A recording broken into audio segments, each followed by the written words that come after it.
নমস্কার। আজকের গল্প পথিক ও বটবৃক্ষ। এক গ্রীষ্মের দুপুরে কয়েকটি লোক দীর্ঘ পথ হেঁটে চলেছে।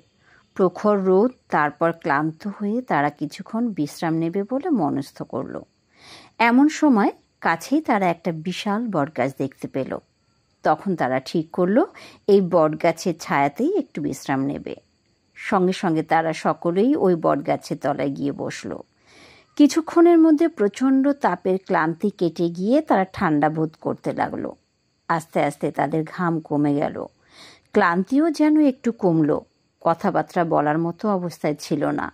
এখন একটু জিরিয়ে নিয়ে তারা নিজেদের মধ্যে নানা রকম গল্পগুজব করতে শুরু করলো।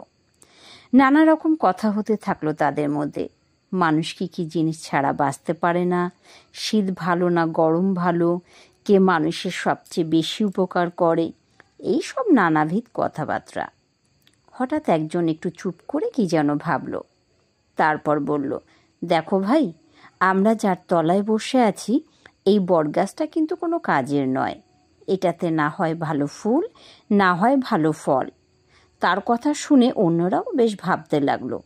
কিছুক্ষণ ভাবনা চিন্তা করে সবাই বলল, হ্যাঁ ভাই, এটা তুমি ঠিকই বলেছ। এই গাছটা মানুষের কোনো উপকারে আসে না, উল্টে দেখো কতখানি জায়গা নিয়ে দাঁড়িয়ে আছে। এই এতখানি জায়গায় তো অনেক ভালো ফুল বা ফলের গাছ লাগানো যেত, তাহলে মানুষের না জানি কত উপকারী হতো। কেন যে এই গাছগুলোকে লোকে বাঁচিয়ে রাখে জানি না বাবা। তাদের এই কথোপকথন শুনে বটগাছ মন খারাপের হাসি হেসে বলল, মানুষ বড়ই অকৃতজ্ঞ। যে সময় আমার আশ্রয় নিয়ে নিজেরা উপকৃত হলো, তখনই বলে কি না আমি তাদের কোনো উপকার করি না। কেমন নির্বিকার মুখে আমায় গালাগালি দিচ্ছে। এর থেকে আমরা বুঝতে পারলাম, উপকারীর উপকার যে স্বীকার না করে তাকেই অকৃতজ্ঞ বলে। নমস্কার।